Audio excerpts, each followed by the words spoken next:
අයිබෝන් කොල්ලනේ ඉතින් අද මම ඔයාලට අලුත් වීඩියෝ එකක් අරගෙන ආවා. මොකක්ද දන්නවද මේක? මේ මල ඔයාලට මතක ඇති. අදපු විදියත් මතක ඇතිනේ නේද? මම මේකට උල් ගැහුවේ නෑ මොකවත් ඔයාලා දැක්කනේ. අලුත් විදිහට පායපු මලේ මම ඊයේ ඔන්න මම කිව්වා වගේ ඔයාලට මේ වීඩියෝ එකක් දානවා කියලා මම කිව්වනේ. ඉතින් මම ඔන්න අද වීඩියෝ එක අරගෙන ආවා. මොකද්ද දන්නවද? ඊයේ තමයි මම අලුත් විදියට හදපු මලේ කොට්ට දැම්මේ. බලමු ලිහලා කොච්චර විතර තියෙනවද කියලා. ඉතින් කිව්වා වගේම අනිවාර්යෙන් ඔන්න වැඩ බැයි නම් කියන්නෙත් නෑ. ඉතින් බැරි දේවල් මේකට මම එක උලක්වත් ගැහුවේ නෑ. බෙහෙත් පොඩ්ඩක් වගේ දීව බොහෙත් තියන්න තරම් මේ මල ලොකු එකක් නෙමෙයි. මල පොඩි හින්දා බෙහෙත් තියන්න ඕනේ නෑ එහෙම. ඒකයි. ඉතින් අපි බලමු ලිහලා ඊයේ එල්ලුවේ ජොලියට හැදුවේ මං යන ගමන් කපන්න කියලා. බලමු ඉතින් අපි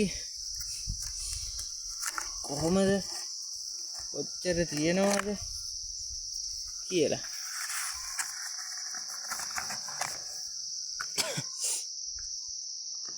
ඉතින් කොල්ලනේ අනිවාර්යෙන් මගේ channel එකට අලුත් කෙනෙක් නම් ඔයා මාව subscribe කරලා තියාගන්න. වීඩියෝ එක හොඳ නම් අනිත් අයට අනිවාර්යෙන් යවන්න. මොකද දන්නේ නැති දේවල් ඕන දෙයක් අහන්න ඒවා අනිවාර්යෙන් කියලා දෙනවා. මොකද මම උදේට දැනගන්න ඕන දේවල් නෙමෙයි මේවා. අනිත් අයත් දැනගන්න ඕනේ.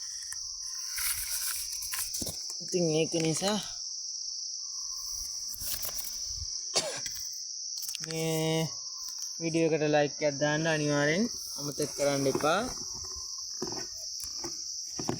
ඉතින් කොල්ලනේ මම කිව්වනේ කොට්ට දැම්මහම අනිවාර්යෙන් යවනවා කියලා. ඔන්න ඉතින් දැන් කී මලේ ඊයේ හවස මණ්ඩි දැම්මේ අද උදේට මෙච්චර වගේ ප්‍රමාණයක් වැහලා තියෙනවා.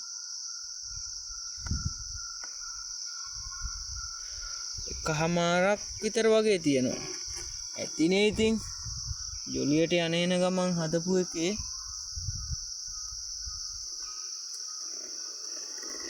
ඒක නිසා ඉතින් මේ මල තමයි මේක.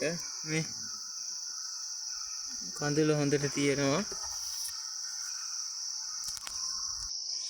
නිකම් බුරන්න ඕනේ නෑනේ. ඉතින් ඒක නිසා බුරන්න නැතුව අනිවාර්යෙන් වැඩක් පුළුවන් නම් පුළුවන් කියලා කරලා පෙන්නන එක තමයි ගොඩක්ම වටින්නේ. ඉතින් කොල්ලනේ මේකට මේ අනිවාර්යෙන් මෙන්න මෙහෙම පෙනේ ගාගත්තට කමක් නැහැ.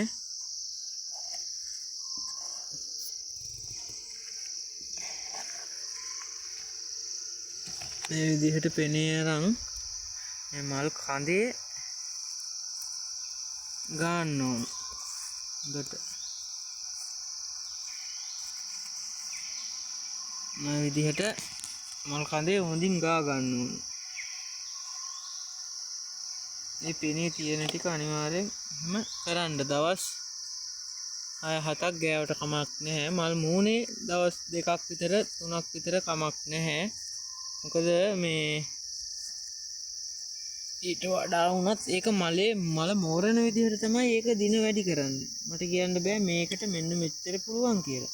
ඒ හේතුව මොකක්ද දන්නවද? දැන් මට මේ මලට කියන්න පුළුවන් මගේ මලට මෙන්න මේ විදිහට මෙච්චර දවසක් මේක පෙනේ ගාපුවන් ඇති කියලා. මොකද ඔයාලගේ මලට තමයි මට එහෙම කියන්න බැරි. නැත්තම් මගේ මලට නම් මට කිව්වේ හැකි. මොකද මම ළඟ ඉන්නවනේ. මමනේ මල කපන්නේ දන්නවනේ. මල මෝරන ගාන දන්නවා, මෝරන වණන් දන්නවා, මෝරන ලාද කියලා දන්නවා. ඉතින් ඒක නිසා ඔන්න ඔය විදිහට මේ පෙනේ ගා ගන්න ඕන. ඉටි ටිකෙත් ගෑවට කමක් නැහැ. මේ ඉතින් ඒක හින්දා අනිවාර්යෙන් කොල්ලනේ ඒවා අනිවාර්යෙන් වැදගත් දේවල් අනිවාර්යෙන් මතක තියාගන්න අමතක කරන්න එපා. ඉතින් කොල්ලනේ එහෙනම් ඔන්න මම කියපු විදිහට ගොට්ටක් දානකොට මම කියනවාකෝ ඔන්න අනිවාර්යෙන් මම ගොට්ටක් දානකොට ඔයාලට පෙන්නවා. ඉතින් කොල්ලනේ අනිවාර්යෙන් දන්න තියක් තියෙනවා නම් අහන්න එතත් මතක් කරනවා. channel එකට අලුත් කෙනෙක් නම් මාව subscribe කරලා තියාගන්න. වීඩියෝ එක හොඳනම් like එකක් දාන්න, comment එකක් දාන්න අමතක කරන්නත් එපා. එහෙනම් කොල්ලනේ පරිස්සමින් ඉන්න ගිහිල්ලා එන්නම්. සුබ දවසක්.